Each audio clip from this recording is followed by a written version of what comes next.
Hola, buenas tardes a todos. Bienvenidos una vez más a la Fundación Paideia.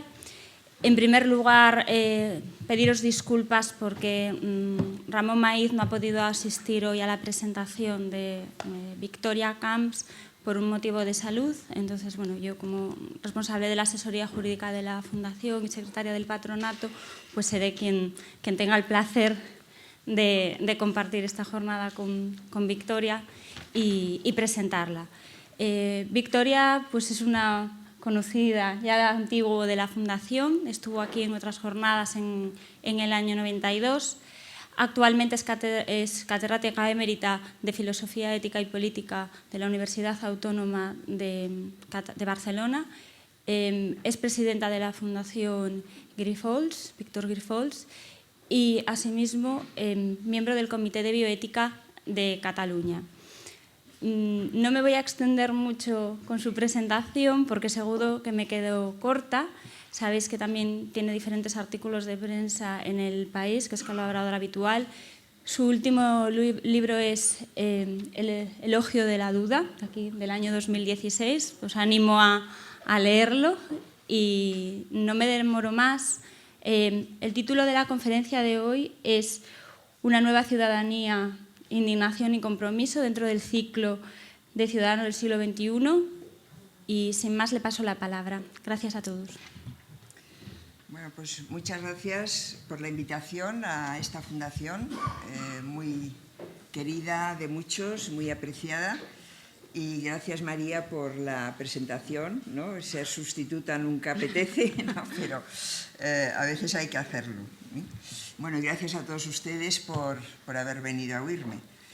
A mí el tema de la ciudadanía es uno de los temas que más me ha interesado desde el punto de vista del pensamiento ético y del pensamiento político, ¿eh? Creo que uno de los grandes problemas que tenemos es cómo construir o cómo educar, si quieren, una ciudadanía que sea realmente responsable, que sea una ciudadanía razonable, que sea consciente de sus obligaciones como ciudadanos o ciudadanas. Lo que voy a hacer es, primero, voy a dividir mi intervención en tres partes. Primero voy a hacer un poco de diagnóstico, con toda la modestia, porque estos temas son muy grandes, ¿no? Y nunca se abarcan del todo, de cómo estamos hoy con respecto a esa ciudadanía responsable y comprometida. Luego, como no estamos muy bien, es decir, como el diagnóstico saldrá un poco mal, pues la segunda parte la voy a dedicar a explicar, esto sea un poco más filosófico, por qué cuesta tanto que los individuos tomemos conciencia de nuestra función de ciudadanos, ¿no? Y finalmente, sí quiero ser un poco propositiva, es decir, yo creo que se pueden detectar algunos deberes, algunos compromisos que sería muy bueno que el ciudadano incorporara a su manera de ser y que contribuirían a ir mejorando eso que cuesta tanto, ¿no? Que es convertirse en buen ciudadano o hacer que la sociedad democrática tenga ciudadanos que se correspondan con los ideales de la democracia, ¿no? Hace unos años, no muchos, yo me hacía eco de una tesis bastante generalizada en el mundo, por lo menos del pensamiento político y ético, de que el ciudadano de alguna forma había desaparecido de las democracias. El ciudadano no era un ciudadano activo, sino un ciudadano pasivo que dejaba hacer, que reaccionaba mal o no reaccionaba frente a los males de la democracia. Esta tesis ha sido bastante recogida, ya digo, por el pensamiento filosófico político. Incluso en la universidad donde yo he dado clases siempre, la Universidad Autónoma de Barcelona, teníamos un grupo de investigación para investigar, hacer una investigación sobre la construcción de la ciudadanía en una sociedad liberal, ¿no? Y al final de esa investigación publicamos un libro con aportaciones de todos los miembros del equipo que titulamos Democracia sin ciudadanos. O sea, la democracia, la sensación de aquel momento, y ya digo de esto hace 5 o 6 años, no más, la sensación era que el ciudadano era pasivo, no respondía a lo que un ciudadano debe ser. Bueno, esto ha cambiado. Ha habido en los últimos años un despertar de la ciudadanía, en parte debido a la crisis económica, financiera, debido también a las muchas corrupciones que no cesan, porque todavía van saliendo, ¿no? Y eso ha provocado un movimiento. Yo creo que el momento en que podemos situar el cambio de esa percepción de la ciudadanía como indiferente a una ciudadanía más activa ha sido el movimiento de los indignados. El movimiento de los indignados marcó un cambio, un antes y un después. Hoy podemos decir que ya no existe, o que existe mucho menos, eso que los griegos llamaban el idiota, el idiotés, que era el que no se preocupaba por los asuntos públicos, es decir, el que pasaba de lo público, el hombre libre, porque los que no eran libres no podían ni pasar ni no pasar, porque no participaban, pero el idiota, y aquí viene la palabra idiota, era el que no se implicaba en los asuntos públicos. El idiota hoy no está tan presente como hace años. Es decir, que la sociedad civil, eso que llamamos la sociedad civil, y al decir sociedad civil nos referimos a lo que se opone a la sociedad política, es decir, todas aquellas personas que no ostentan cargos públicos, pertenecen a la sociedad civil. Hago esta aclaración porque el otro día alguien me preguntó, ¿esto de sociedad civil qué quiere decir? ¿Los que no son militares? No, es otra cosa, ¿no? Es un concepto filosófico que se inventó Hegel y que, bueno, que hemos ido manteniendo. Esa sociedad civil hoy es protagonista de la vida política, hoy es protagonista de la vida política, porque parece que nos hemos dado cuenta de que si queremos maximizar nuestra libertad personal, no podemos dejarlo todo en manos de los políticos. Tenemos que hacernos cargo también nosotros de la política. Ya digo, creo que esto por muchas razones, por muchos motivos, por muchas causas, ha ido sucediendo. Y además ha ido sucediendo de una forma continuada y sostenida. Cuando empezó el movimiento de los indignados, creo que hace 4 años, ¿no? Que ha hecho 4 años, que además ha sido un movimiento que se contagió a otros países, por ejemplo, el Occupy Wall Street, ¿no? En Estados Unidos, en Nueva York. Ahora en Francia, hace unas semanas, ¿no? Ha habido un movimiento parecido para protestar. La Nuit debout, me parece que se decía, ¿no? En la noche todo el mundo despierto y todo el mundo protestando y manifestándose para protestar por la reforma laboral del primer ministro, de Manuel Valls. Cuando se produjo el fenómeno de la indignación, yo recuerdo que al cabo de una semana me llamó un periodista para preguntarme, dice, estoy haciendo un reportaje sobre este movimiento, ¿usted qué piensa? Y yo dije, yo creo que esto acabará pronto. Es un movimiento muy pacífico, es un movimiento bonito, esperanzador, pero me da la impresión de que la política más bien pasa, le está molestando, no creo que pueda durar mucho. Bueno, me equivoqué totalmente, duró bastante, ¿no? Y no solo duró bastante, sino que se proyectó en una propuesta alternativa de hacer política. Es decir, el Podemos y todas las confluencias, ¿no? se presentaron a las primeras elecciones, que fueron las europeas, con mucho éxito, y luego se han ido articulando con la idea de hacer algo distinto, de regenerar la política, de conseguir una democracia representativa más representativa, de acabar con la corrupción, es decir, de ir corrigiendo los defectos de la democracia.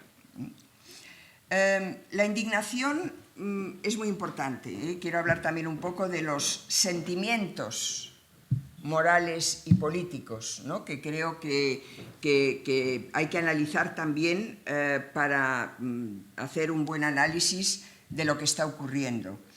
La indignación, yo tengo una teoría que desarrollé en un libro que se llama El gobierno de las emociones, que es que la ética consiste precisamente en saber gobernar las emociones, pero saber gobernarlas no para eliminarlas, sino para encauzarlas. Las emociones son buenas. Si no estamos emocionados, apasionados por algo, no actuamos. Es decir, aunque veamos muy bien que la corrupción es un mal, es un cáncer para la democracia, si no nos avergüenza, por ejemplo, la vergüenza es un sentimiento, no actuamos. Y sobre todo si no avergüenza al corrupto, no deja de ser corrupto. Entonces, las emociones, los sentimientos son buenos. La indignación fue un sentimiento político adecuado en aquel momento. Si no hubiera habido indignación, no se hubiera producido la aglutinación social que se produjo y que hizo que muchos movimientos que habían ido apareciendo, por ejemplo, el movimiento de Ada Colau, ¿no?, que por resolver el problema de los desahucios y las hipotecas, eso no se habría intentado corregir de alguna forma, ¿no? Es decir, la indignación estaba expresando un malestar y además se iba proyectando en una alternativa política distinta. Fue capaz de canalizar la frustración ciudadana y de introducir una cierta esperanza de que era posible hacer una política diferente.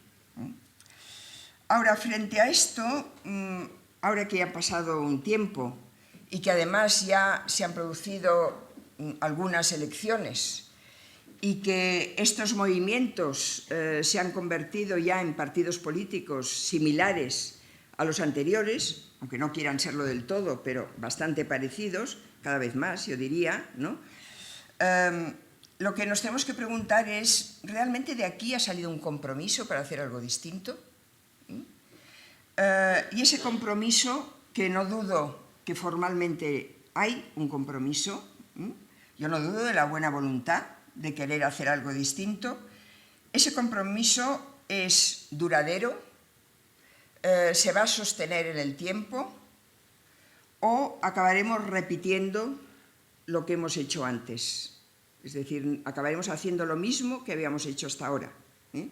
Porque al fin y al cabo pues vemos que hay rencillas entre los dirigentes de estos nuevos movimientos, que empiezan a pelearse entre ellos, que la lucha por el poder no la eluden. Todo eso nos hace sospechar de que a lo mejor ese cambio no es un cambio tan radical como se podría presumir, ¿no? O sea, a mí esto me trae a la cabeza una cosa que le preguntaron a Gandhi, ¿no?, que le dijeron, ¿qué opina usted de la civilización occidental? Y contestó que sería una buena idea. Estamos en lo mismo, es decir, la civilización occidental, la democracia, con todos sus valores, ¿no?, es una buena idea. Pero no deja de ser algo más que eso, nada más que esto. Es una idea que intentamos llevar a la práctica a trancas y barrancas, pero que es muy fácil que degenere, que se deteriore, que se convierta, que se pervierta en una cosa distinta. Quiero insistir un poco más en este despertar de la ciudadanía, porque insisto que lo ha habido, como un despertar emotivo, como un despertar de las emociones, Y como decía antes, las emociones son importantes, son necesarias, para bien y para mal, ¿no? Y eso es lo que habría que discernir, ¿no? Ese movimiento emotivo, que es muy fácil globalizarlo en la época de la globalización de las comunicaciones, todo el mundo lo dice, gracias a las redes sociales surgen centros de poder o incluso personas que adquieren poder de una forma muy insospechada, que no se había visto nunca, es decir, no hace falta la organización de partido para que surjan candidatos, sino que un candidato puede salir de cualquier lado, ¿no? Y se puede convertir en, miren, Donald Trump en Estados Unidos, esperemos que no gane, pero es un payaso político, ¿no? Como lo fue Beppe Grillo en Italia. Es decir, este tipo de incidencias son habituales porque es muy fácil globalizar las emociones, ¿no? Es muy fácil contagiarlas, ¿no? Entonces, lo que hay que preguntarse frente a esa globalización de las emociones es hacia dónde se proyectan. Si hay indignación, ¿hacia dónde se proyecta? Si hay miedo a algo, ¿ese miedo es positivo o es negativo solo? Pues tendemos a rechazar el miedo diciendo que se cultiva el discurso del miedo cuando hay elecciones, cuando hay campaña electoral, pero ¿siempre es negativo el miedo? Si empieza a haber una cierta confianza, ¿es confianza en qué? ¿Hay vergüenza? Es decir, ¿hemos recuperado un poco de vergüenza respecto a aquello que se hace mal? ¿O la vergüenza sigue sin darse en nuestras sociedades porque de alguna forma la hemos descartado como algo que no debería existir, ¿no? Hay vergüenzas que son provocadas por los poderosos, vergüenzas de aquellas personas que precisamente porque no tienen poder, porque no tienen dinero, porque son distintas, se les inculca la vergüenza, para que se sientan, deben sentirse avergonzados por no ser como son los mejores, ¿no? Ese tipo de vergüenza es nefasta, ¿no? Pero hay otra forma de vergüenza, ¿no? Aristóteles decía, una sociedad donde nadie sienta vergüenza nunca, es una sociedad desechable, una sociedad que no podemos querer, ¿no? Para explicar un poco estos dos tipos de vergüenza, hay una cosa muy bonita que cuenta Albert Camus en sus memorias, en un libro que escribió que no pudo acabar porque murió de accidente y murió joven, donde dice que cuando iba al colegio, Camus venía de una familia muy pobre, su madre no sabía leer ni escribir, cuando fue al colegio un niño le afeó que su madre era una criada y él sintió vergüenza por lo que el niño le decía, pero inmediatamente dice, sentí vergüenza de haber sentido vergüenza, ¿no? Esa es la vergüenza negativa primero y luego la vergüenza positiva, ¿no? Saber discernir entre los sentimientos no buenos y malos, porque yo creo que las emociones es algo que ocurre y que en principio el individuo no domina, pero puede acabar dominándolo, y para acabar dominándolo tiene que reflexionar y tiene que plantearse, ¿esto es adecuado o inadecuado? ¿Para qué? Pues para que los valores que teóricamente todos defendemos, de justicia, de igualdad, de solidaridad, la democracia, funcionen mejor, ¿no?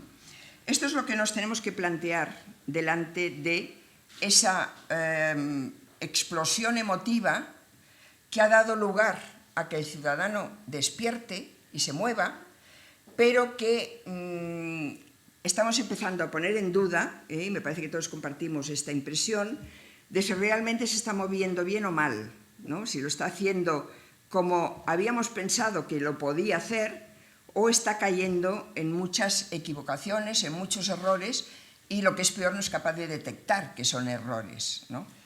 Bueno, a este desvío, podríamos decir, hoy le llamamos populismo. Y el populismo no es un término despectivo, populismo. ¿Cómo podríamos definirlo, el populismo? Pues como todo aquel movimiento que es capaz de magnetizar, de atraer a mucha gente con ideas muy simples. Si pensamos en los populismos hoy más habituales, como puede ser el populismo de Donald Trump, o como puede ser el populismo independentista, o como puede ser el populismo de los movimientos, no quisiera hablar de Podemos como un todo, ¿no? Dentro de Podemos hay sectores que tienden más al populismo. O si pensamos en los populismos de extrema derecha, ¿no? Que han empezado a surgir en Europa y en la Europa más civilizada. Holanda, por ejemplo, ¿no? Holanda, que fue pionera en la tolerancia. Locke, cuando escribió la Carta de la Tolerancia, la publicó en Holanda, porque no hubiera podido publicar en ningún otro lugar, en el siglo XVII. ¿No? Holanda, Finlandia, Suecia, Alemania, Francia, el país de la Ilustración, de la laicidad, ¿no? Y que tienen movimientos racistas, xenófobos muy potentes, ¿no? El partido de Le Pen estuvo a punto, bueno, ganó las elecciones, ¿no? Gracias a una segunda vuelta que consiguió marginarlo, ¿no? Entonces, los populismos son extremismos, son posiciones extremas, por eso simplifican la realidad. La realidad es muy compleja y necesita muchos matices, y los populistas no entienden de matices, ¿no? Su pensamiento es muy simple, grandes ideas, grandes abstracciones, esto es la casta, los que no son la casta son los buenos, este tipo de cosas, ¿no? Hace que el populismo atraiga, en principio, y por lo tanto mueve las emociones de la gente, pero si se rasca un poco, si se profundiza un poco, produce insatisfacción. Y sobre todo si esperamos ver cuál es el desarrollo, nos damos cuenta de que aquello parece que no funciona como debería funcionar, ¿no? Frente a los extremismos, ¿qué hay? La moderación. Pero la moderación no le gusta a nadie.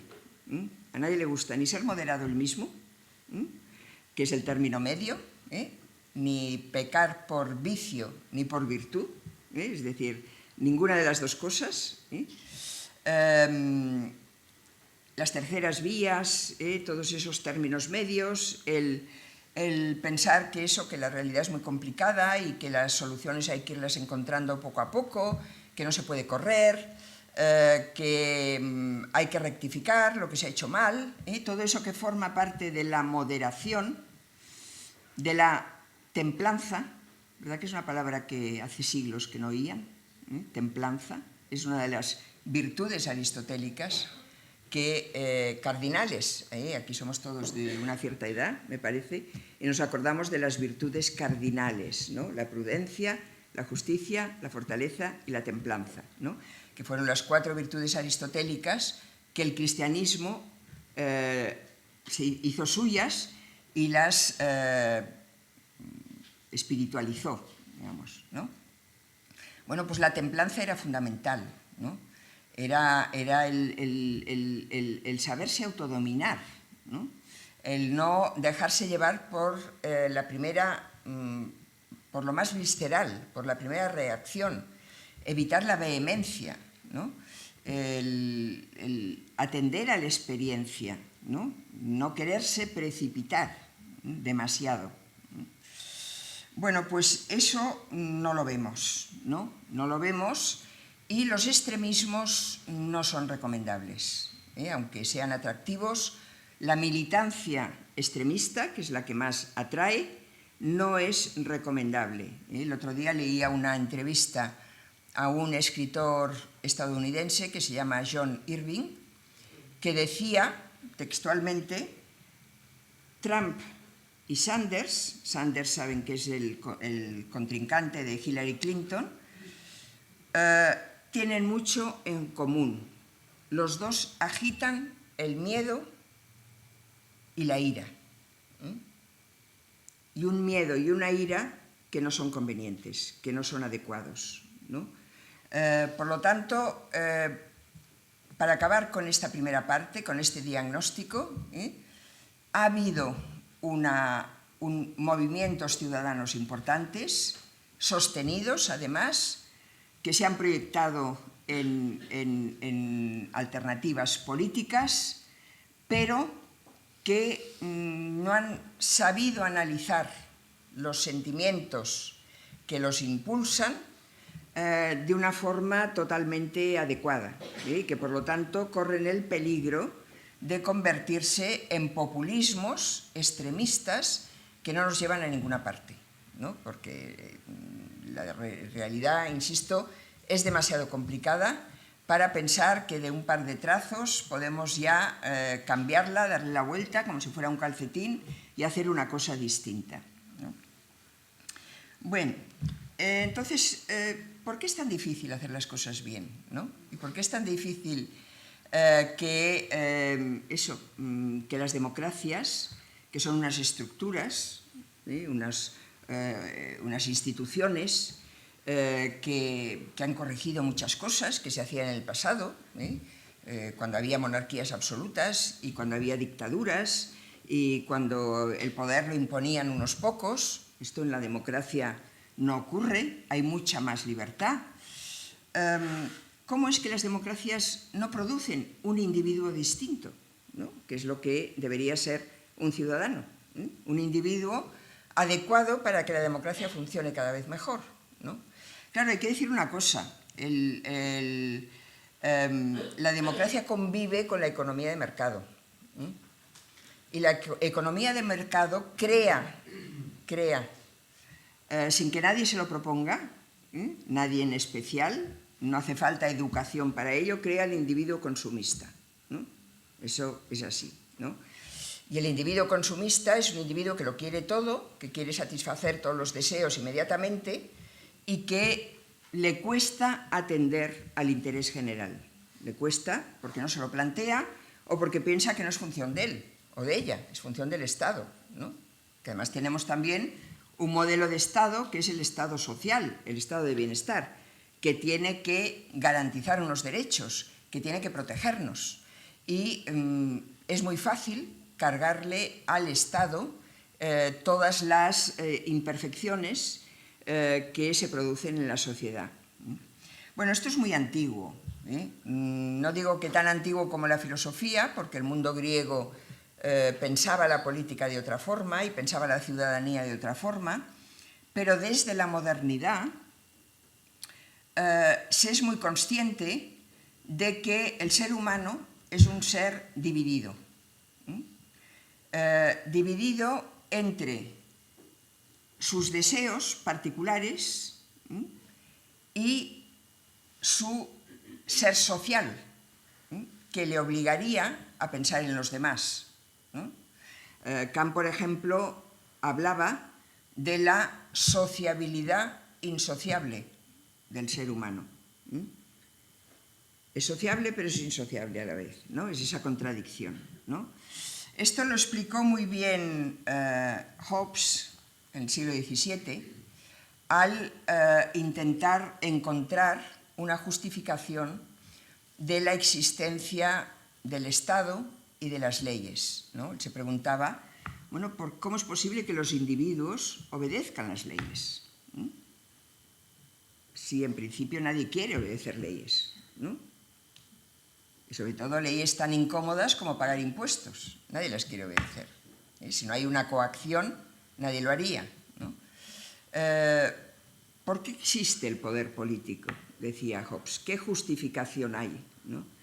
Y la explicación que él daba, que yo creo que es la explicación más lúcida que se ha dado de la necesidad de un poder político, no digo que sea el Estado-nación, de un poder político, porque cuando Hobbes lo pensaba, lo que existía era la monarquía absoluta, el poder absoluto, no había democracia.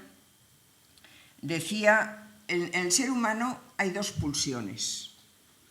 Una es la ambición, lo quiere todo. quiere satisfacer todos los deseos, lo ambiciona todo. Y eso todos los individuos, uno por uno, ¿no? Y por otra parte, tiene miedo a la muerte, quiere seguridad, quiere que le protejan. Se da cuenta de que en la sociedad el hombre es un lobo para el hombre. Esa es la frase más conocida de Hobbes, ¿no? Y si no hay limitaciones a ese lobo, será la guerra de todos contra todos y vamos a la destrucción total, ¿no?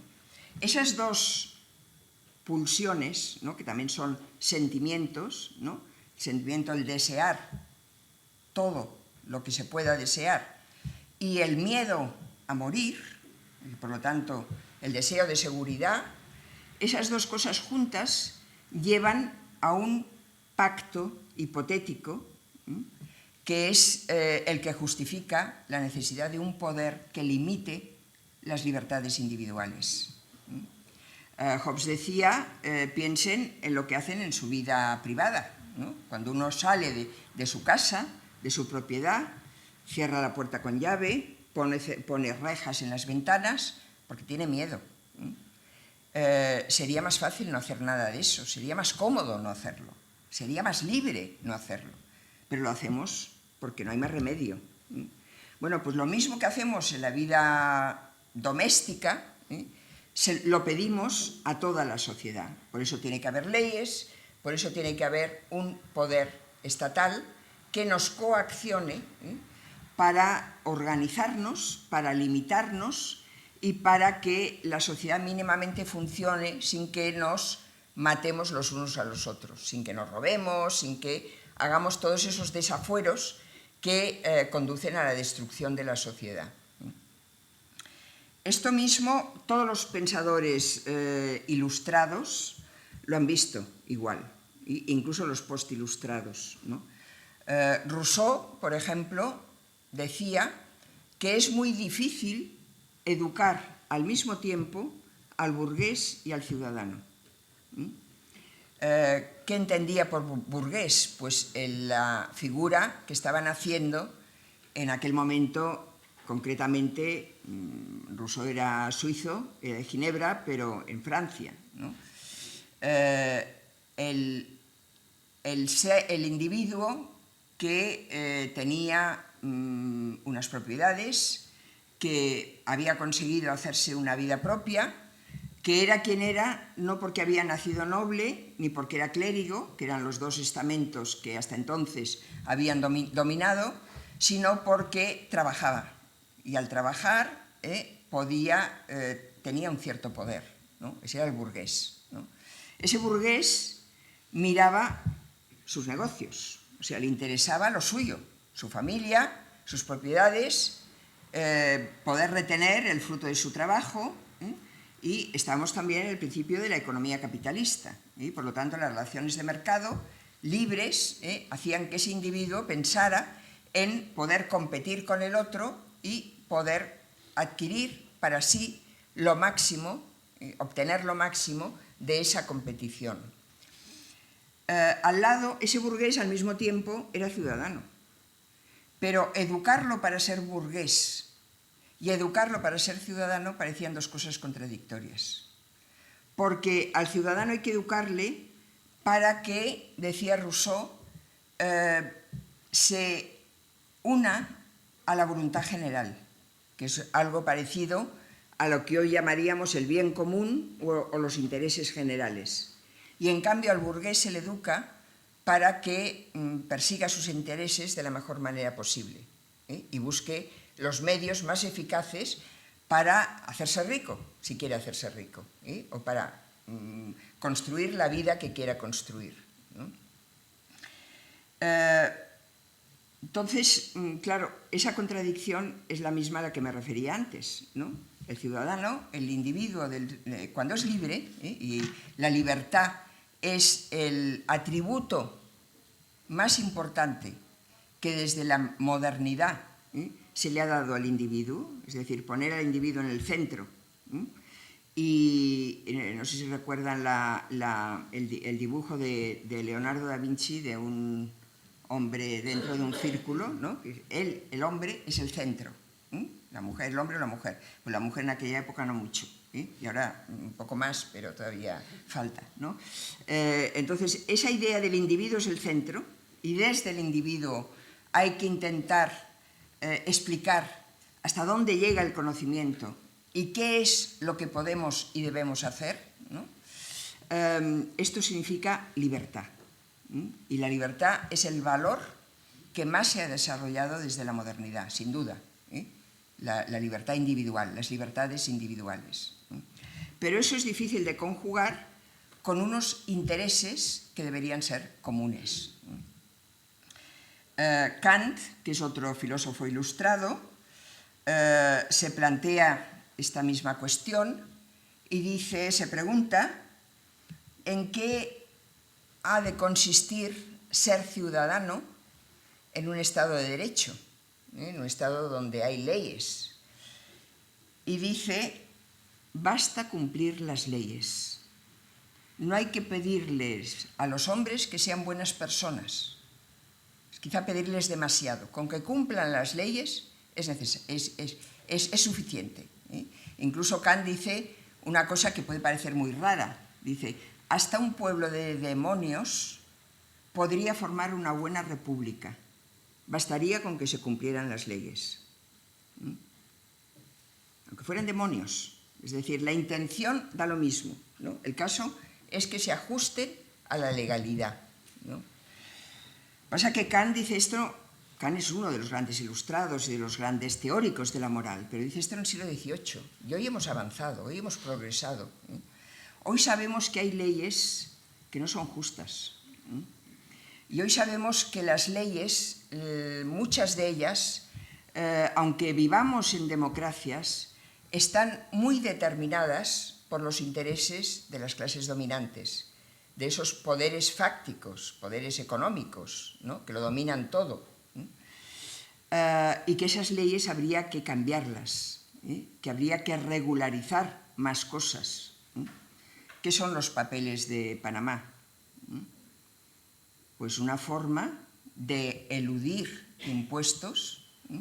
Fíjense que hay dos palabras que se usan, eludir o evadir impuestos. Incluso se dice evadir impuestos es un delito, pero eludirlos no. Porque es utilizar los mecanismos que son legales para no pagar, ¿no? Es decir, si yo pongo en una sociedad, en un lugar de esos que se llaman offshore, y además no va mi nombre, sino que va a nombre de otro, pues ahí a lo mejor no hago nada ilegal, que esté explícitamente prohibido, pero sin embargo estoy haciendo algo para no pagar impuestos, ¿no? El tema de los refugiados, que es de lo más escandaloso que está ocurriendo hoy. ¿Cómo se está gestionando? Mal. ¿Y por qué se está gestionando mal? Porque los estados son egoístas y tienen el poder de decidir quién es ciudadano y quién no es ciudadano, de pleno derecho. Y cuando se les ocurre hacer algo, lo que se les ocurre es un acuerdo con Turquía para que se los queden ellos, no para quedárselos aquí. Entonces a los refugiados, esto Hannah Arendt hace años dijo una cosa que hoy es mucho más actual que en el momento en que la dijo. Dice, el apátrida es la categoría de nuestro tiempo. ¿Y qué es el apátrida? El apátrida, aquella persona que ni siquiera tiene el derecho a tener derechos, porque no se le considera ciudadano de ningún lugar. Es el que ha tenido que salir de su país por hambre, o porque no tenía futuro, o porque le perseguían, o porque había guerra, y no le admiten en ningún otro lugar. Le dejan fuera, en un campo de refugiados, de momento, y ya se verá. Y no tiene ningún derecho.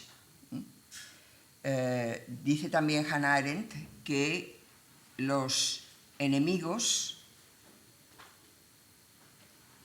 recluyen a las personas No, que nosotros recluimos a los enemigos en campos de concentración y a los amigos en campos de refugiados. Es gordo. Y es cierto. Entonces, las leyes autorizan cosas porque no hay regulación suficiente en algunos casos. En otros casos hay leyes que son injustas, ¿no? No es que no las haya, es que las que hay son injustas. Es lo que pasa con todo el tema de los desahuciados, ¿no? O sea, esas leyes ha habido que irlas corrigiendo, habría que corregirlas más, ¿no? O lo que ha pasado con, que es otro tema similar al de los refugiados, en realidad es de los inmigrantes ilegales, el que no tengan derecho a la atención sanitaria, por ejemplo, ¿no? Por un decreto de un Estado de Derecho, pero que sin embargo les niega a esos que no tienen todavía legalizada su situación el poder acceder a un derecho fundamental. Estamos hablando de derechos universales.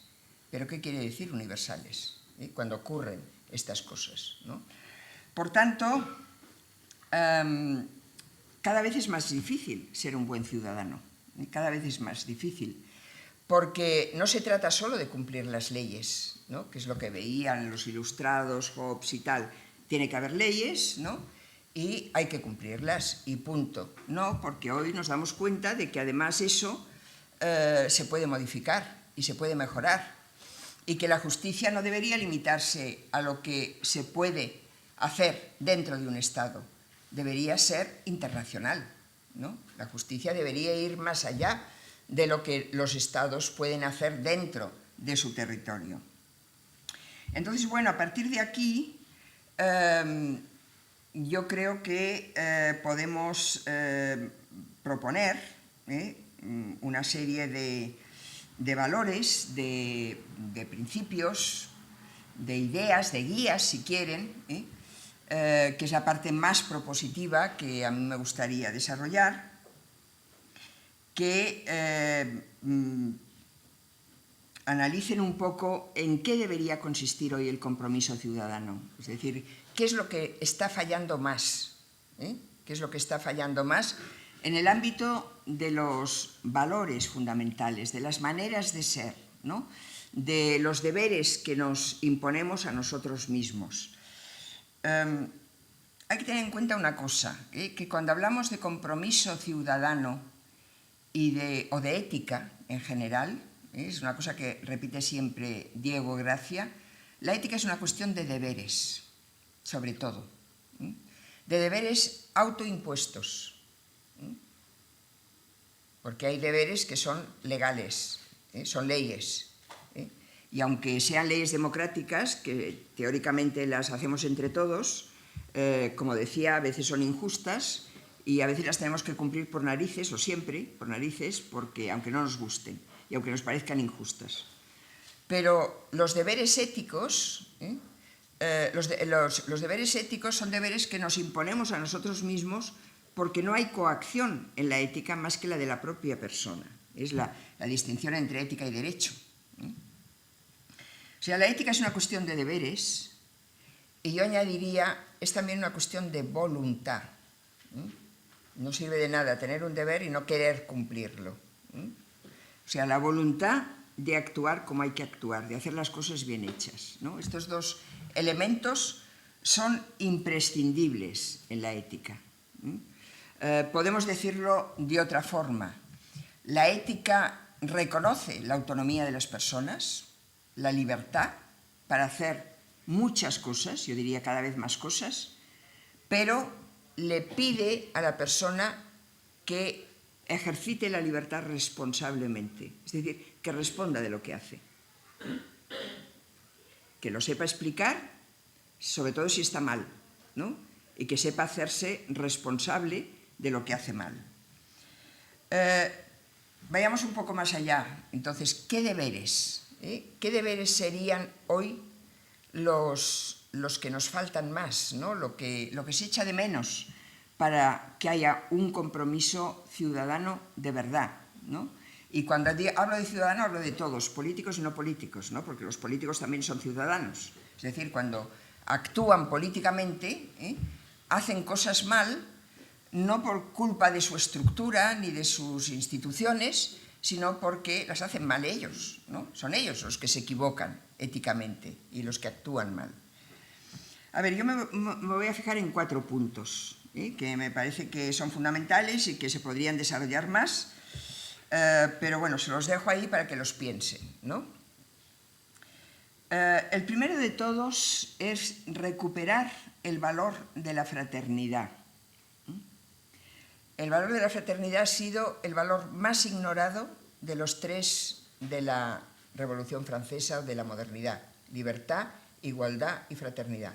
La libertad se desarrolló mucho, la igualdad un poco menos, pero se reconoció y se ha ido reconociendo que sin igualdad no hay libertad para todos, por lo tanto deben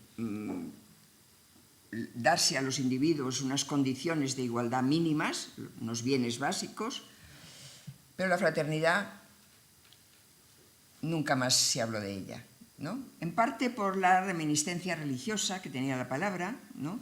La fraternidad cristiana, que además estaba muy presente en los primeros socialistas franceses como Louis Blanc, que hablaban de la fraternidad como la fraternidad evangélica, el amaos los unos a los otros. Pero eso luego, a medida que la sociedad se ha ido secularizando y que la religión se ha convertido en un asunto privado, no ha parecido muy bien el utilizar la palabra fraternidad y nos gusta más hablar de solidaridad. También está en crisis la solidaridad, pero yo creo que la palabra fraternidad tiene algo que la solidaridad no tiene, que es esa idea de que todos somos hermanos. Las feministas también se han opuesto a la palabra fraternidad, porque frater es hermano, no es hermana, ¿no? Y sororidad, que sería la hermandad de las mujeres, no se puede pronunciar, o sea que no, es difícil de decir, ¿no? Y entonces no funciona. Solidaridad es más neutra, ¿no? Pero recuperar el valor de la fraternidad es imprescindible. Los primeros socialistas lo decían muy claro. La fraternidad es más un sentimiento individual, porque no se puede legalizar sobre la fraternidad. Se puede decir, tú tienes que sentirte hermano de tu compañero. No. Yo me siento como me da la gana y no me puede nadie obligar legalmente. Pero sí que es un sentimiento que se debería cultivar, porque decían estos socialistas que la fraternidad es la condición de la igualdad y la libertad.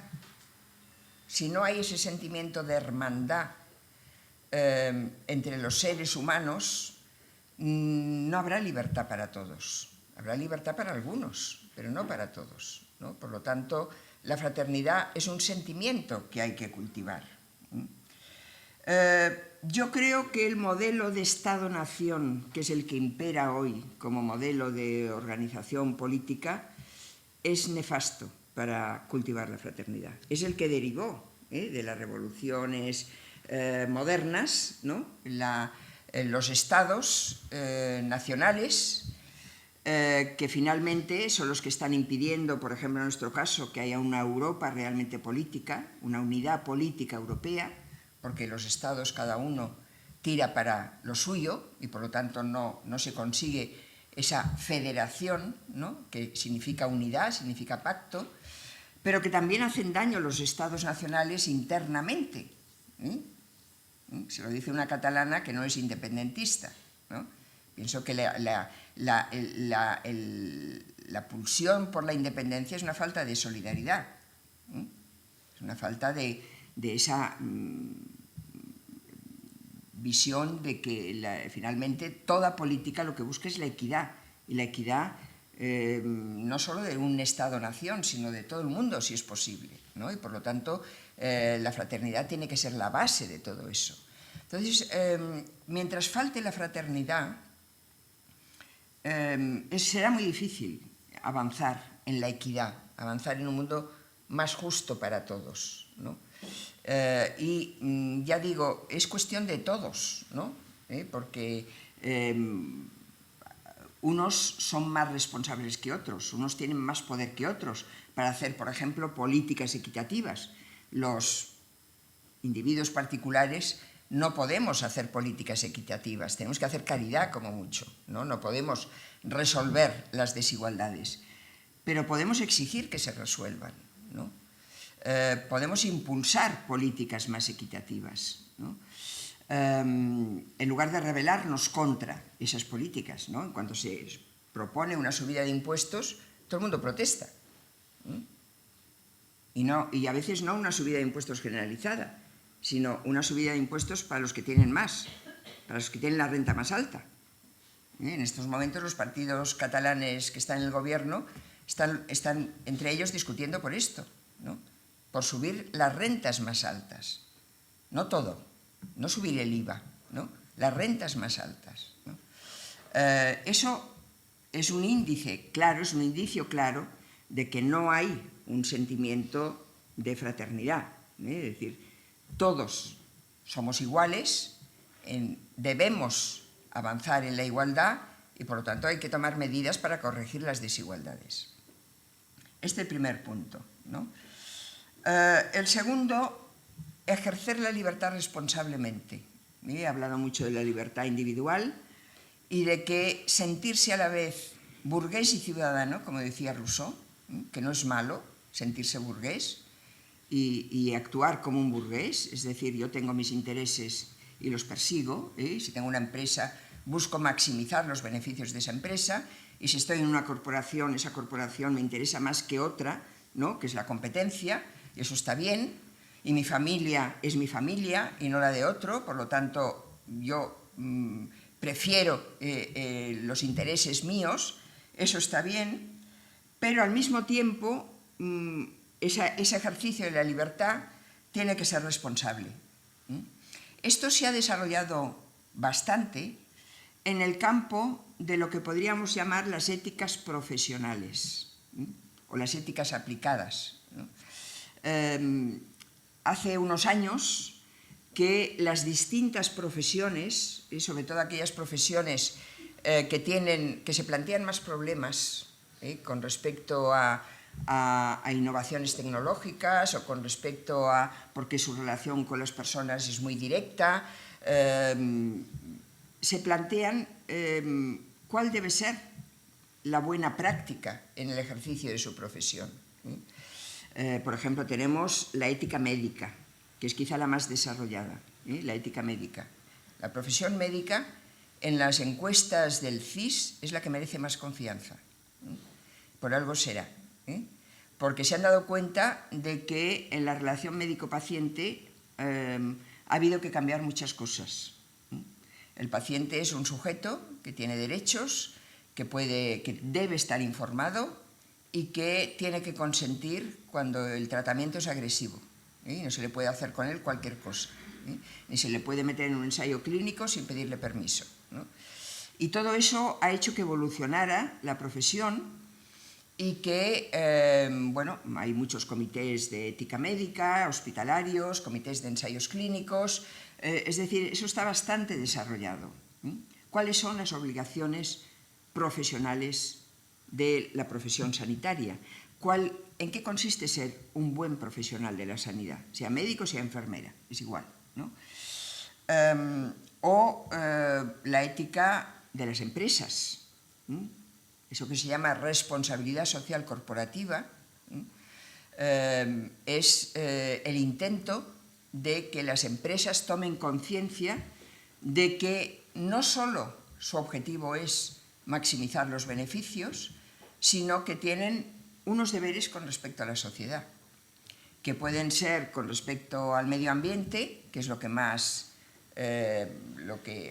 se ha privilegiado de todo este asunto de la responsabilidad social corporativa, pero que pueden ser otros también, ¿no? Buenos salarios, no discriminar por género o por otras razones,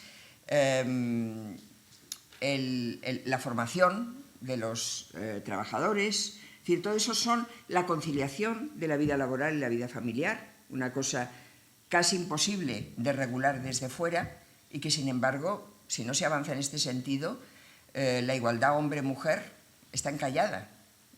Realmente es la mujer la que carga con la responsabilidad de la producción cuando trabaja fuera de casa, y de la reproducción, cuando además se le añade la tarea reproductiva, ¿no? El tener hijos, el cuidarlos, luego cuidar de los padres, cuidar de los enfermos. Es decir, todo eso no está resuelto, ¿eh?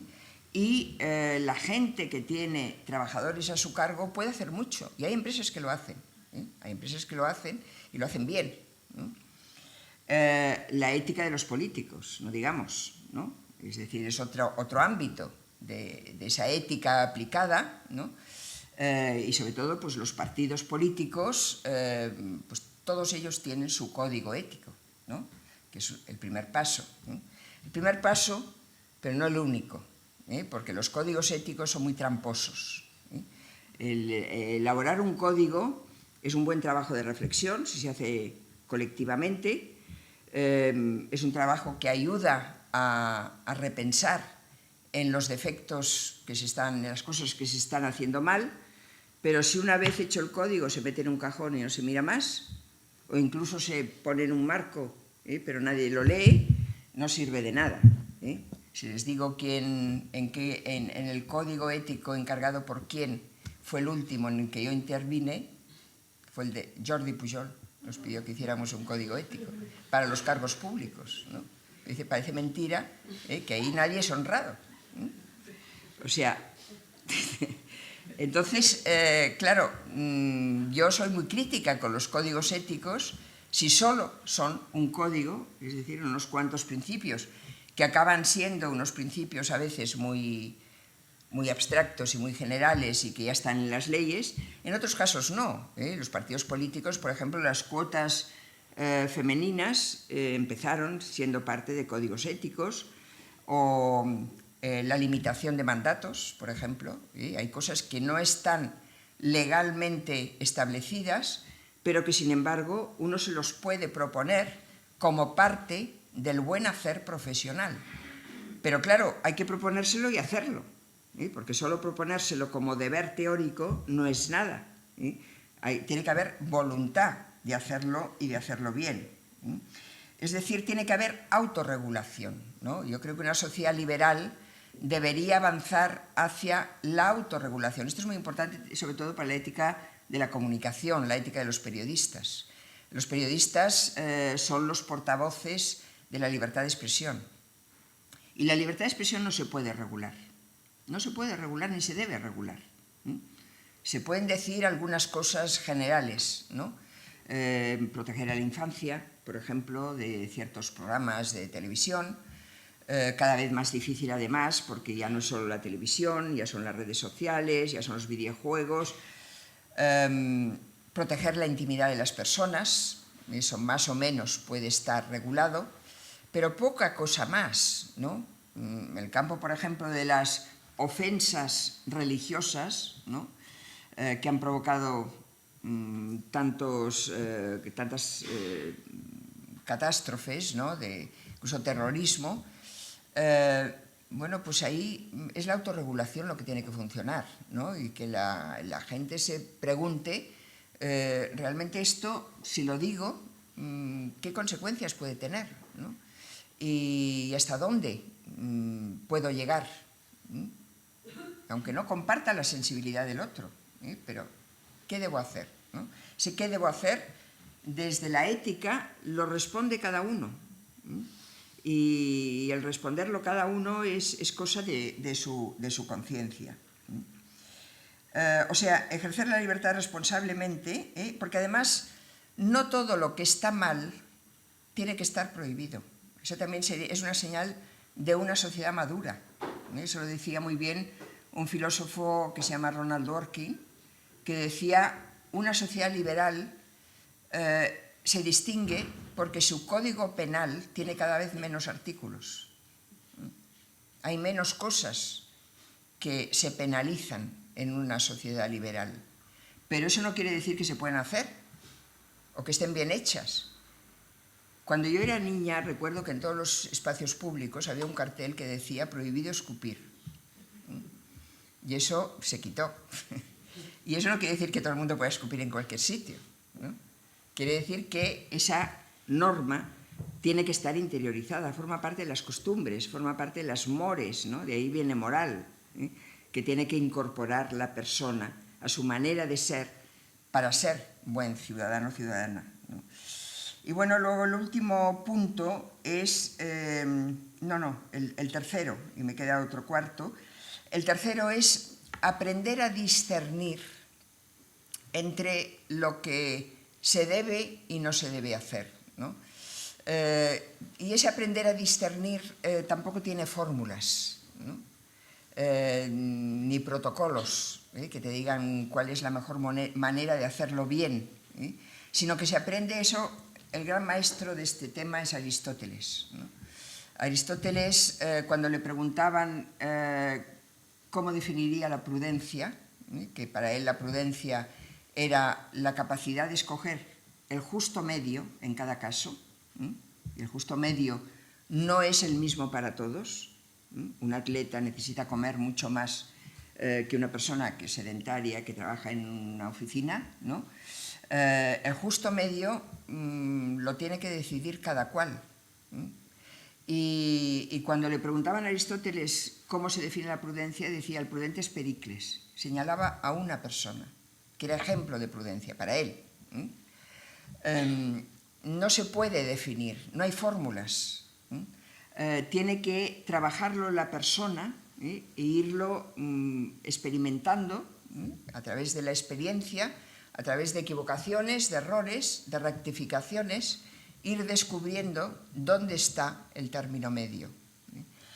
Y esto en muchas cosas, ¿no? Porque, principios, valores fundamentales no nos faltan.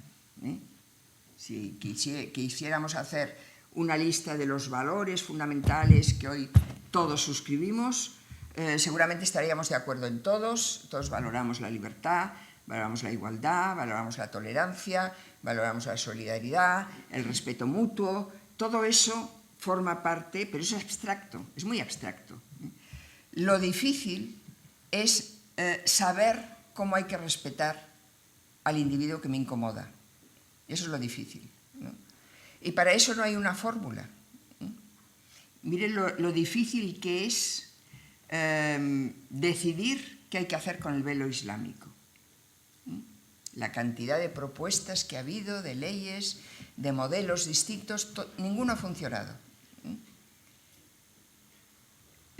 No es cuestión muchas veces de regulación, otras sí, pero muchas veces son cuestiones que hay que ir resolviendo con la práctica, explorando cómo se hace, ¿no? Hay un libro que a mí me gusta mucho de un politólogo que es español pero está trabajando en Suecia, en la Universidad de Göteborg, que se llama Víctor Lapuente, que se titula El retorno de los chamanes. Y él hace una distinción en política entre el chamán y la exploradora, lo dice en femenino, que está muy bien, ¿no? El chamán es el que tiene grandes ideas, ¿no? Grandes teorías, todo muy revolucionario y todo muy radical. Y ese casi nunca acierta. En cambio, la exploradora es la que va explorando poco a poco y va intentando corregir aquello que está mal. Claro, esto como programa de un partido político no vende ni a tiros, no vende nada, ¿no? Porque lo que venden son eso, las grandes ideas, la renta mínima para todos, ¿no? Pero bueno, ¿qué renta mínima? ¿Para quién? ¿Y cómo? ¿Y en qué condiciones? ¿No? Cuando hay que empezar a matizar y a precisar, entonces viene la exploradora. Y ese trabajo de exploración es el que hay que saber hacer. Y para el que es muy difícil educar también, ¿no? Porque, claro, ya digo, no se trata solo de inculcar unas fórmulas ni unas recetas, sino que se trata de aprenderlo con la experiencia. Cuando se propuso, creo que fue con el gobierno Zapatero, que se llegó finalmente a la conclusión de introducir una asignatura que se llamaba Educación para la Ciudadanía, que yo pensé, bueno, finalmente hemos encontrado algo que no es ni religión, ni ética, ni valores cívicos, ni nada de eso, sino una educación para la ciudadanía para todos, igual. Sin embargo, era una asignatura. Y Aristóteles decía, la ética no se aprende con asignaturas. No decía asignaturas porque no había asignaturas en su época, ¿no? Pero decía, la ética no se aprende como la geometría o como la matemática. Se aprende con la experiencia, se aprende con la práctica. Por lo tanto, si hay que educar a la ciudadanía, además de enseñarle algunas cosas teóricas, que también es bueno, hay que obligarle a participar en la práctica, para enseñarle en qué mundo está y cuáles son las deficiencias de este mundo, ¿no? Y ese es un trabajo práctico, no es un trabajo teórico, es un trabajo de intentar ver de qué forma a la persona se le pueden ampliar los horizontes para que su mentalidad, que siempre es muy estrecha, se convierta en algo que puede dar un resultado mejor para todos. Bien, o sea, el aprender a discernir cuando las sociedades eran homogéneas era muy fácil, porque había una sanción social de todo aquello que estaba mal. Recordad las novelas, y siempre pongo este ejemplo, de las mujeres adúlteras, Madame Bovary, Ana Karenina o La Regenta, ¿no? En las tres novelas hay un repudio de la adúltera social absoluto. Aquello está mal. Y por lo tanto, no es que sea una ley ni una norma, que también lo es, sino que toda la sociedad repudia aquello. Hoy esto ya no pasa y es un progreso que no pase. Pero, claro, algo tiene que haber que lo sustituya para que exista una cierta moral pública, compartida por todos. Y claro, ahí hay que darle mucho a la imaginación y sobre todo a ser capaz de darse cuenta de qué es lo que realmente hay que corregir. No cómo sería la sociedad mejor, que eso es lo que los chamanes buscan, ¿no? Sino qué es lo que está mal de nuestra sociedad y qué es lo que hay que corregir. Y finalmente, también esta es una idea aristotélica, que es, él dice que hay dos tipos de bienes, los bienes externos y los bienes internos, ¿no?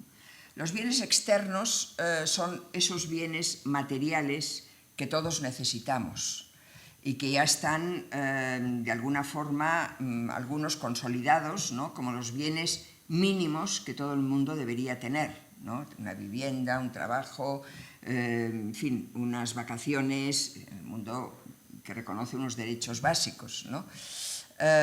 Esos son bienes externos, y todos los queremos y todos intentamos procurárnoslos.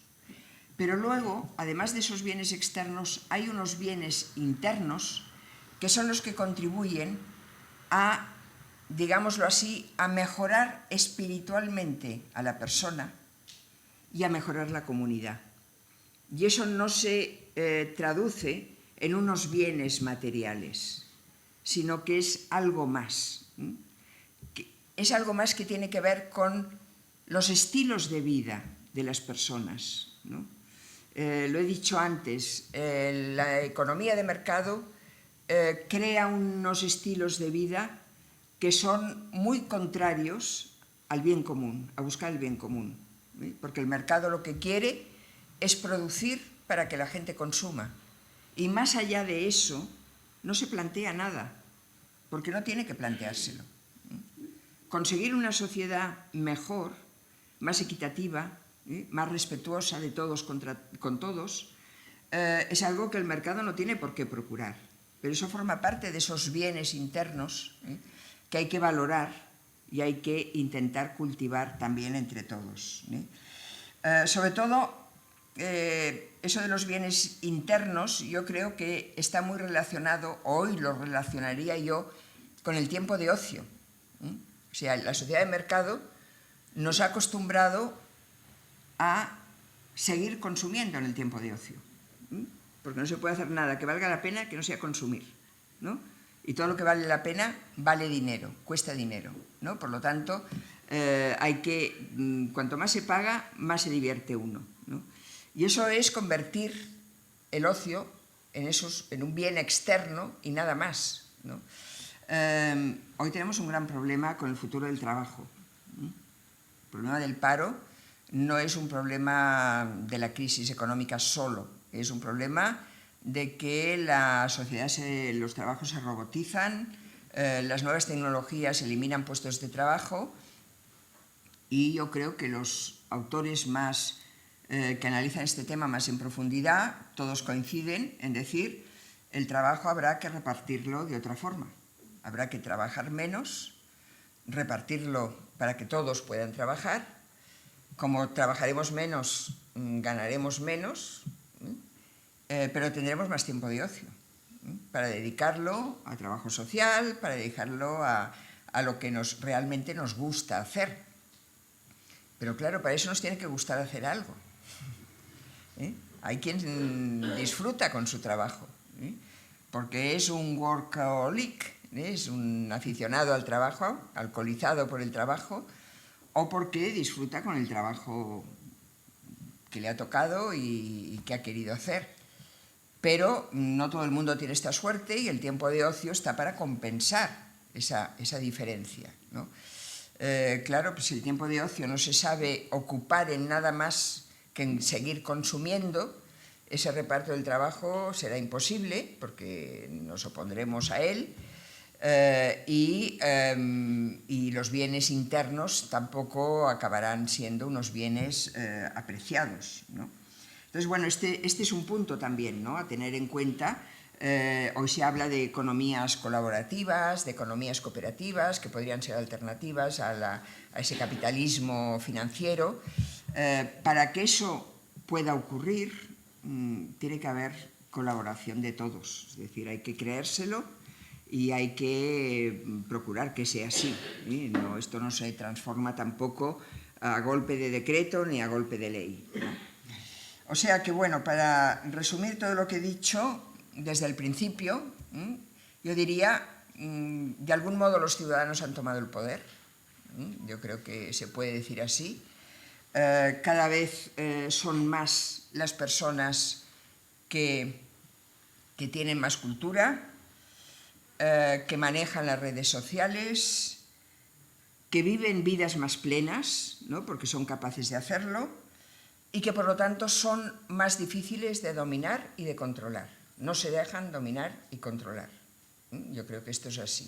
Es posible que venga una época de bonanza y deje de serlo, porque entonces pensamos menos, ¿no?, cuando se acaba la austeridad. Pero ha habido esa reacción de las personas que no se dejan controlar, no se dejan dominar. Y eso está muy bien, ¿no?, pero falta dar un paso más, ¿no?, y cada paso más es más difícil que el anterior, ¿no? ¿Cómo utilizar ese poder que tiene la ciudadanía? ¿Qué hacer con ese poder? ¿Repetir lo que han hecho otros poderes o hacer algo realmente distinto que signifique una mejora cualitativa para todos? Nada más, muchas gracias.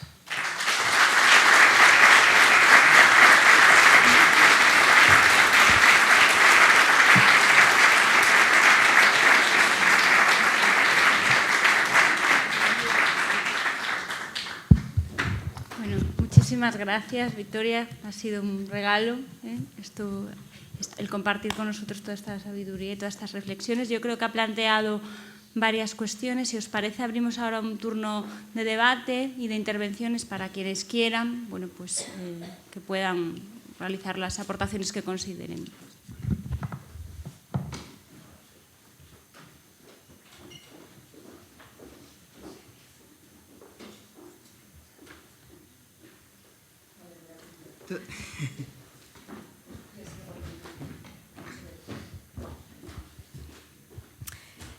Bueno, pues le quería comentar que me ha llamado la atención la importancia que usted le ha dado a la idea de la fraternidad como clave para conseguir los otros valores que han sido capaces de hacerse más camino, ¿no? Se me ocurre que bueno, usted dijo que lo de la fraternidad parece que no ha tenido mucho éxito, quizá por las connotaciones religiosas, y ahora se me ocurre qué podríamos hacer para convencer a los que no tienen intención de compartir la idea de que exista un padre, ¿cómo podemos hacer para animarles a que se sientan hermanos de alguien y que no tengan ni idea ni quieran romperse la cabeza pensando quién es el padre de sus hermanos? Es una metáfora, ¿eh? O sea, yo creo que hay que tomarlo como una metáfora, como, a ver, todo el mundo tiene un padre y una madre, aunque no sepa quién son, ni padres, pero el padre y la madre son necesarios, bueno, cada vez menos, porque ahora con las nuevas técnicas, pero bueno, da igual, ¿no? La idea de hermandad existe, es un hecho, los hermanos existen, hermanos, hermanas, ¿no? Tampoco es pacífica la vida entre los hermanos, o sea que si queremos encontrar pegas podemos encontrar muchas, ¿no? Pero sí que es quizá una base, digamos, biológica, que añade eso, esa parte biológica, y por eso la hace quizá más, debería hacerla más potente, a la idea de solidaridad, que sí que es más aceptable. Yo creo que el que no quiere la palabra fraternidad porque le resuena anticuada, excesivamente cristiana o lo que sea, la palabra solidaridad prácticamente la sustituye, ¿no? Pero es que también la solidaridad falla, ¿eh? O sea que si hablamos de que falla la fraternidad, también tenemos que hablar de que falla la solidaridad, es lo mismo, ¿eh? ¿La solidaridad falla en qué sentido? La solidaridad, yo siempre lo he explicado de esta forma, ¿eh? De alguna forma la solidaridad es el sustituto de la caridad cristiana, ¿eh? O sea, los movimientos solidarios, las ONGs, hacen algo espontáneamente, voluntariamente, que deberían hacer los poderes públicos y no hacen, ¿eh? Y están poniendo el dedo en... Se ha visto mucho con la crisis. Una de las entidades que más ha hecho en la crisis por resolver problemas ha sido Cáritas. Y el nombre es Cáritas. Y es caridad lo que hace. Da becas comedor, acoge en comedores a los que no pueden comer, hace lo del banco de alimentos para dar comida a los que no pueden comprarla. Esos son movimientos individuales, asociativos pero individuales. Es lo que puede hacer la persona, ciudadano, cuando ve que algo está fallando y que el Estado no reacciona. Y eso es necesario, pero no es justicia, eso no es justicia. Ahora, podemos decir que si hay justicia no hace falta que haya solidaridad. Si hubiera justicia quizás sí, pero nunca la habrá del todo. Por lo tanto, la solidaridad es el complemento de la falta de justicia, es decir, los movimientos solidarios y las actitudes solidarias solventan, ponen parches en aquello que el que puede hacer justicia no está haciendo, y al mismo tiempo, si hay sentimiento solidario en la sociedad, ese sentimiento empuja a los poderes públicos para que sean más justos. O sea que es el complemento individual, la virtud individual, a una virtud que no es individual, que es política, que es la virtud de la justicia. Y es tan necesaria como la justicia. Eso, utilizando otro concepto, lo dicen muy bien las personas, sobre todo son mujeres, que han puesto de relieve la importancia de un valor que es el valor del cuidado. Y han llegado a decir, sobre todo una de ellas, que fue la que empezó, que es Carol Gilligan, que el cuidado es tan importante como la justicia. Porque por mucho más justa que fuera la sociedad y las políticas fueran más justas, aún así las personas necesitan algo más que medidas de justicia, necesitan afecto, necesitan cercanía, necesitan reciprocidad. Todo eso lo hace el cuidado. Y el cuidado tiene que ser espontáneo. Hay un cuidado profesional. Ese es el que intenta poner en marcha una política justa, ¿no? Pero el cuidado profesional no llega a todo. Solo llegan a todo las personas, los individuos. Y también podemos decir, es un valor complementario al de la justicia.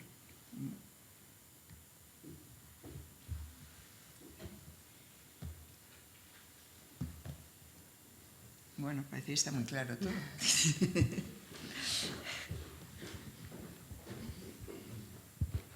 Buenas tardes.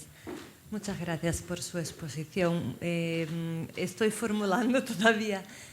Realmente yo quisiera un poco reflexionar y entonces escuchar su opinión sobre cómo es eso de hoy en día pensar en sentido de un grupo y hacer a veces incluso algo que no te beneficiaría en primer momento a ti, pero sí al grupo, y no ser entendido como un pringado, no sentirse ahogado nadando contra corriente,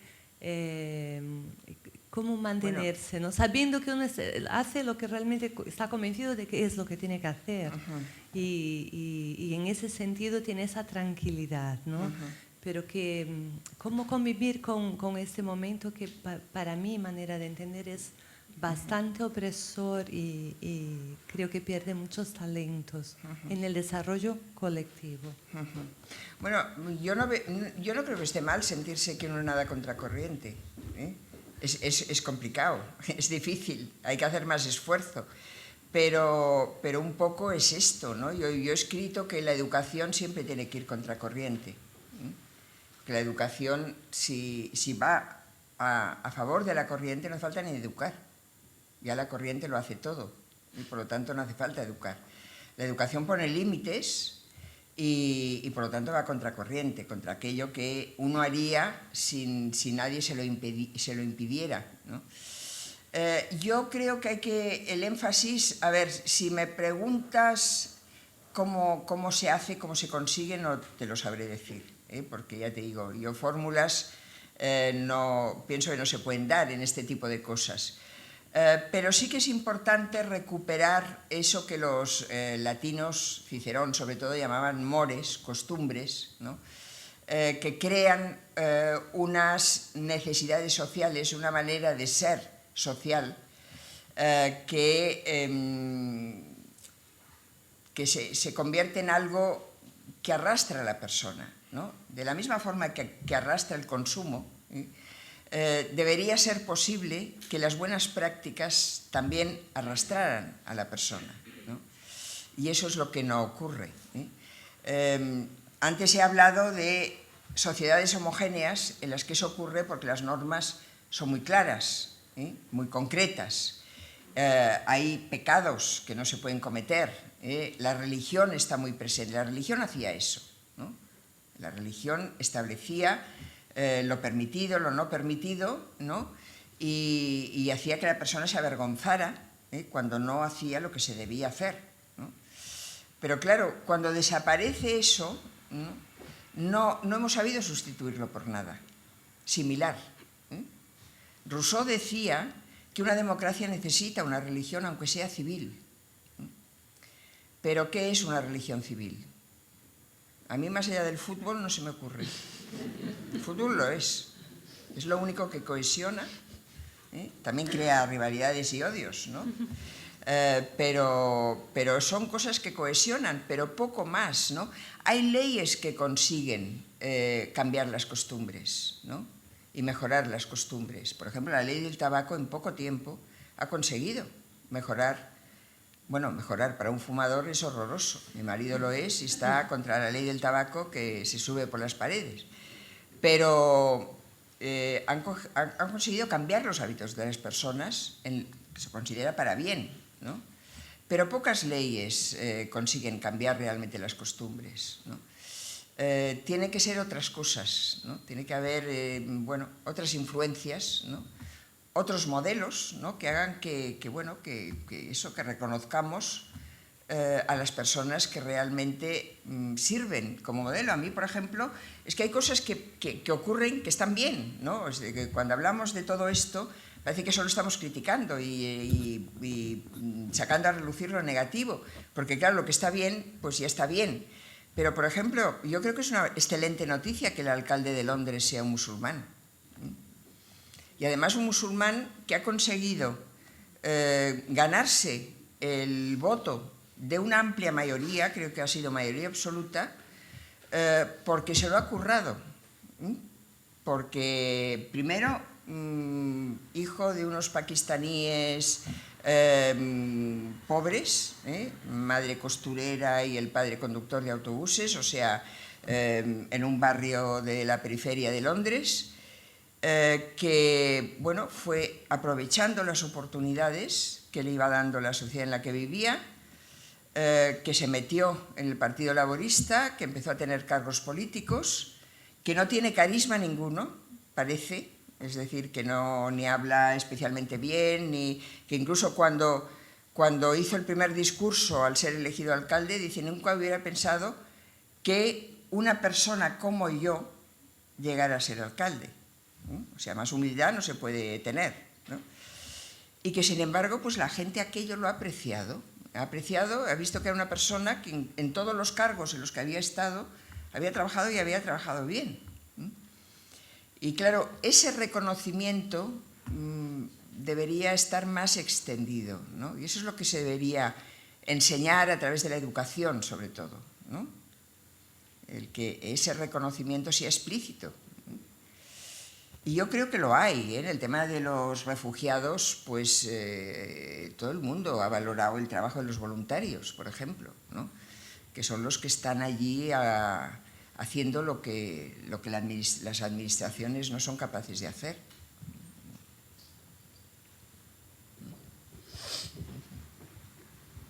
Hola, buenas tardes. Me ha llamado muchísimo la atención cuando se ha referido a que el Estado-Nación no es, digamos, el modelo más adecuado para que madure un sistema democrático. Y, sin embargo, se refería a los nacionalismos como un sistema que efectivamente no contribuyen a una solidaridad entre los pueblos. Y a mí me choca, porque cuando pensamos en el Estado-Nación, siempre crees que debe haber algo que haga un sistema redistributivo. Y bueno, yo lo interpreto como algo que busca la redistribución entre los pueblos.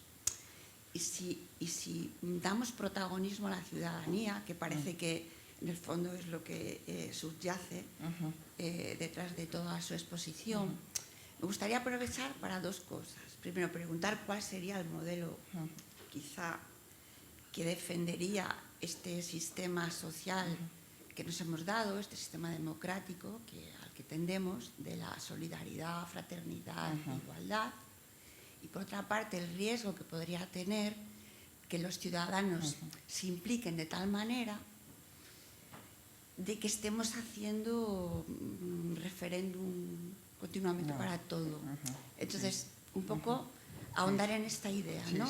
Que me explicara cuál sería el modelo adecuado y hasta qué punto el ciudadano debe participar de forma que esto no sea, bueno, sin vivir, ¿no? Sí, no, y además, a ver, no se puede dejar todo lo que es la redistribución al arbitrio de la ciudadanía, ¿no? Tiene que haber un poder, Cuando yo hablo del Estado-Nación, quisiera subrayar más la nación que al Estado. Es decir, yo creo que Estado no tenemos más remedio que tener un Estado. Estado quiere decir un poder central, un poder, ¿no?, que haga lo que los individuos aislados no podrán hacer nunca, sino que tiene que haber una organización y que además en eso pues ya hemos avanzado bastante. Es decir, la Carta de la Declaración de Derechos Humanos no solo habla de los derechos civiles, sino de los derechos sociales. Los derechos sociales exigen, para ser garantizados, una intervención estatal. Es decir, es el Estado el que ha de garantizar los derechos sociales. No lo podemos hacer los individuos organizándonos a nuestro modo, por lo tanto, sea el Estado-Nación actual o sean Estados-ciudades, por ejemplo, ¿no? Hoy se habla del renacer de las ciudades, de que las ciudades o las regiones podrían sustituir. A mí lo que me molesta es el concepto de nación. y los nacionalismos, ¿no? Eso es lo que pienso que es negativo y es nefasto, ¿no? Porque la nación excluye, todas las naciones excluyen, ¿no? Las naciones dan al Estado esa prerrogativa de decidir quién es nacional y quién no lo es, quién pertenece a la nación y quién no pertenece a la nación, ¿no? Y esa identidad nacional solo crea problemas y ningún beneficio, porque, bueno, en algunos casos hay quien defiende que la cohesión de las personas que antes procuraba la religión, cuando la religión estaba más vinculada a la política y era más, en fin, todo el mundo tenía una religión, eso y en parte los nacionalismos modernos se han construido con esa idea. Es decir, el momento en que la economía de mercado hace que cada cual mire por su negocio, tiene que haber algo que cohesione a las personas y las fuerce o les inculque el sentimiento de pertenencia a un mismo territorio, a un mismo país. Y eso se hace a través de la educación, a través del servicio militar, a través de un Ministerio de Defensa fuerte, ¿no? A través de la nación, de esa idea de nación que dice, bueno, nosotros somos nosotros, los otros están fuera, ¿no? Y nosotros tenemos que defendernos, y nosotros tenemos una identidad. Y es la identidad patriótica, ¿no? Que hace que el individuo se sienta vinculado al territorio en el que vive. Pero yo creo que en la época de la globalización esto es anticuado ya, ¿no?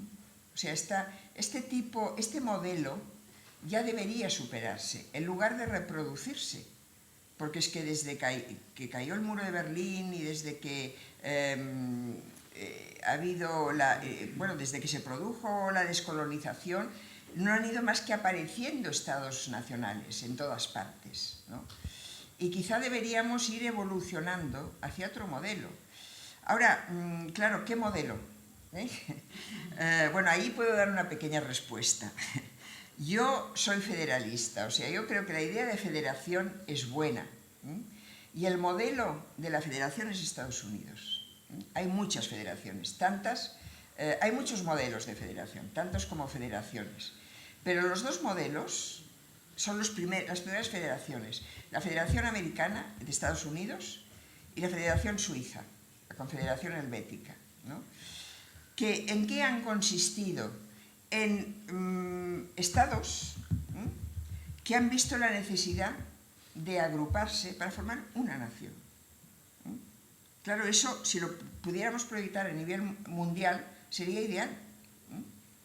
No se puede proyectar a nivel mundial, es una utopía, ¿no?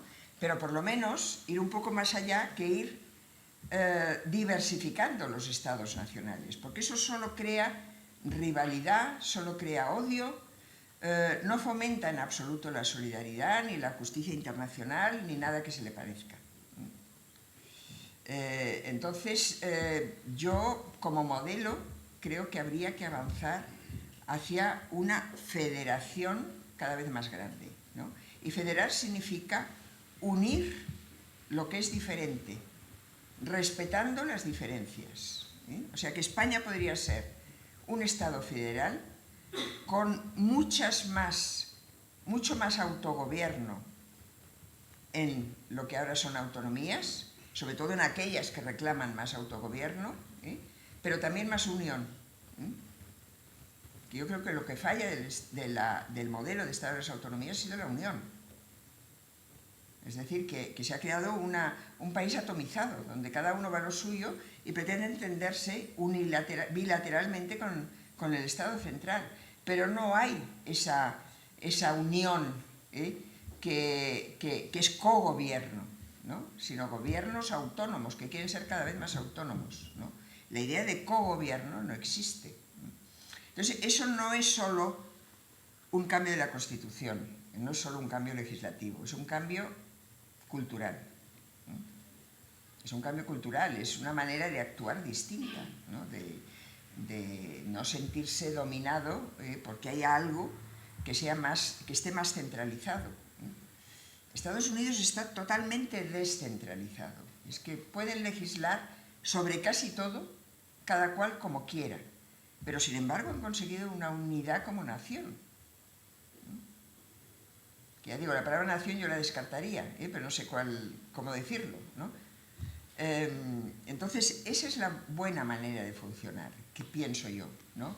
Y la más adecuada para un mundo globalizado, donde la mayoría de las cosas hay que resolverlas desde instancias que ya no son nacionales, porque son problemas de todos, ¿no? Y luego lo del referéndum, yo estoy de acuerdo, o sea, yo creo que hay que defender de una forma muy beligerante que la democracia que tenemos, y la única que podemos tener, es representativa. Puede haber más participación en una democracia representativa y, sobre todo, podemos pedir que nos representen mejor, eso sin duda. Pero tiene que ser representativa, ¿no? Eso de consultarlo todo a todo el mundo, eso no lleva a ninguna parte, ¿no? Porque además se arman unos líos impresionantes y no es la forma, ¿no? Es decir, el que gobierna, aquel elegido para gobernar, tiene un mandato y tiene que arriesgar unas decisiones, ¿eh? No puede esperar a que todo se lo decida el pueblo, porque esa no es ninguna responsabilidad de gobierno. Lo cual no es ir contra los referéndums, pero quizá no tantos, o quizá más pensados y más calculados. Bueno, aquí los calculamos mucho, o sea que...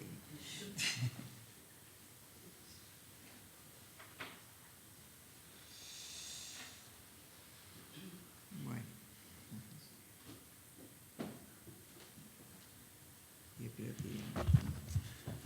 Sí.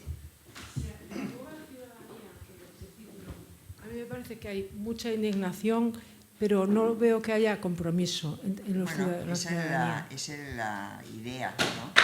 El título que yo le ponía es todo el ciclo era la ciudadanía del siglo XXI, ¿no? Indignación y compromiso, ¿no? La indignación está muy bien si lleva a un compromiso, y a un compromiso consecuente con lo que ha provocado esa indignación, ¿no? Con lo que se quiere cambiar, porque si es compromiso para seguir igual, pues eso de compromiso no tiene que... Bueno, es compromiso, sí, pero es un compromiso que para llegar ahí no hacía falta indignarse tanto, ¿no? Que finalmente se repite todo, ¿no? Y ese es un poco el temor, ¿eh? Yo tampoco que querría ser pájaro de mal agüero, ¿eh? Pero, en fin, es un temor que creo que tiene un cierto fundamento, de que si los partidos políticos no son capaces de ponerse de acuerdo para gastar menos en la campaña, que es una cosa muy pequeña, ¿no? Pues, ¿qué podemos esperar?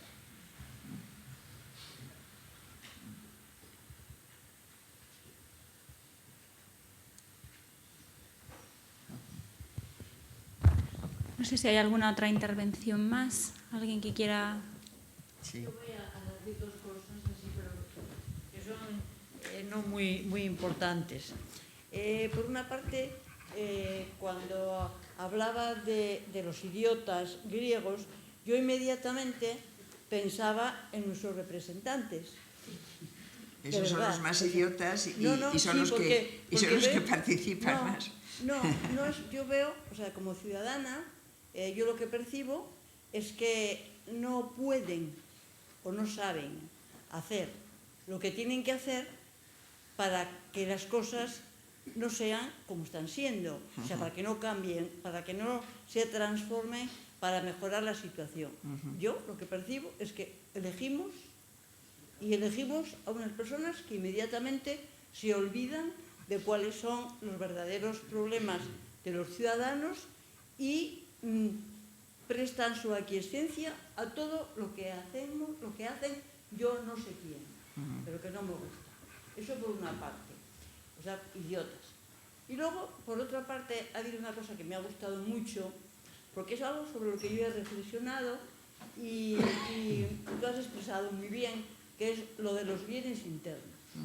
A mí me parece importantísimo, una vez que el ser humano tenga atendidos sus necesidades materiales, que la sociedad le facilite el llegar a conseguir una verdadera humanización, yo así lo llamo. O sea, lo de los bienes internos para mí es que cada uno de nosotros tuviésemos la oportunidad de poder llegar a ser verdaderamente humanos y poder disfrutar de esos bienes, que yo sí sé cuáles son. Gracias. Bueno, muchas gracias. Estoy de acuerdo. En el caso de los idiotas, pues es verdad, ¿no? Es verdad que se ha hecho política a espaldas de la ciudadanía, y nunca se ha repetido tanto, porque todos los políticos lo repiten, que no estamos haciendo, o se lo dicen al contrincante, al rival, que eso no son los intereses de los ciudadanos, lo que preocupa a los ciudadanos son otras cosas. Pero, sin embargo, pues eso se les puede reprochar a todos. No hay ningún modelo que, digamos, realmente está cerca de la ciudadanía, ¿no? Y está cerca de aquello que son los intereses más inmediatos, ¿no? El otro día yo leía una entrevista a no puedo recordar el nombre porque era un chino, y los nombres de los chinos no son difíciles de recordar. Era un chino que era profesor de Chicago, de la Universidad de Chicago, no sé si economista o politólogo, y él era un tipo interesante de Taiwán, que había ido a nado a China, a la China maoísta, en la época de Mao, porque veía que en su país había que hacer una reforma y él pensaba que estaba en condiciones de hacerlo y de ayudar. Y entonces, bueno, luego no sé cómo le mandaron a Chicago a estudiar y se quedó ya en Estados Unidos, y él hablaba del gran progreso que ha habido en China, a pesar de que no sea una democracia, ¿no? Y decía, hay que dejar, no estoy muy de acuerdo con esta idea, pero lo digo para subrayar otra cosa, hay que dejar que las sociedades, por decirlo así, se democraticen a su manera, ¿no? No todas las sociedades son capaces de dar los pasos hacia la democracia que ha dado Occidente. A lo mejor en algunas sociedades funciona mejor un régimen que no es tan democrático, y funciona mejor para generar riqueza y generar igualdad, ¿no? Él ponía esas dos cosas juntas, o sea, era muy liberal en ese sentido, ¿no? Pero es que además añadía, la democracia no siempre es la mejor manera de generar riqueza y generar igualdad, y esto es verdad, porque la democracia es el gobierno de los muchos, como decían los antiguos, que tienen que ganarse el favor de la mayoría de los ciudadanos, ¿no? Y por lo tanto no propondrán nunca medidas antipopulares, ¿no? Y claro, hay medidas que son buenas para la sociedad que son antipopulares, muchas, ¿no? Y no son capaces, porque saben que si las proponen perderán las próximas elecciones, y las perderán, ¿no? Y claro, esa es una contradicción de la democracia. Ahora, es una contradicción de la democracia porque se actúa mal. Porque, claro, el buen político en una democracia es el que arriesga políticas impopulares, aunque pierda. Eso por una parte. Y luego la segunda parte ya no me acuerdo cuál era. Ah, sí, los bienes internos. No, a mí lo de los bienes internos me parece importante señalarlo porque, a ver, tú has dicho que la sociedad procure a los individuos a través de la educación. Eso, a través de la educación, porque claro, el valorar esos bienes internos y no solo los externos, finalmente ha de ser una conquista de cada cual, una conquista individual, no puede ser otra cosa. Lo que pasa que, y hay mucha gente que hace esa conquista, o sea, hay gente que hoy está dispuesta a vivir con 4 perras y está dispuesta porque es una vida que le satisface más, ¿no? Pero no es lo que predomina, ¿no? Y tampoco hace falta ser pobre, ¿no?, para cultivar los bienes internos, pero sí tomar una cierta distancia frente a la inercia que te lleva a valorar solo aquello que materialmente es rentable, ¿no? ¿Y por qué tienen hoy tan poco aprecio las humanidades, ¿no?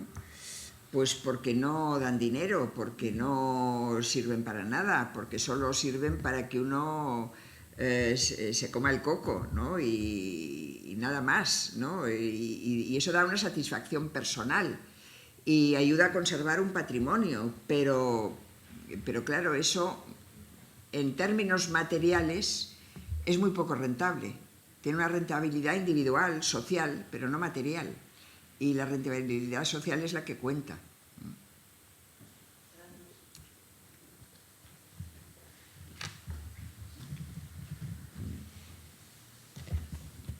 Bueno, pues si no hay ninguna otra intervención, yo creo que podemos dar por concluida la jornada de hoy. Bueno, deciros también que volveremos a contar con Victoria el próximo 20 de octubre con el Congreso Internacional de Ontología, que va a celebrar aquí una de las sesiones y que estáis invitados a asistir como a todas las demás que organiza la Fundación. Gracias. Gracias.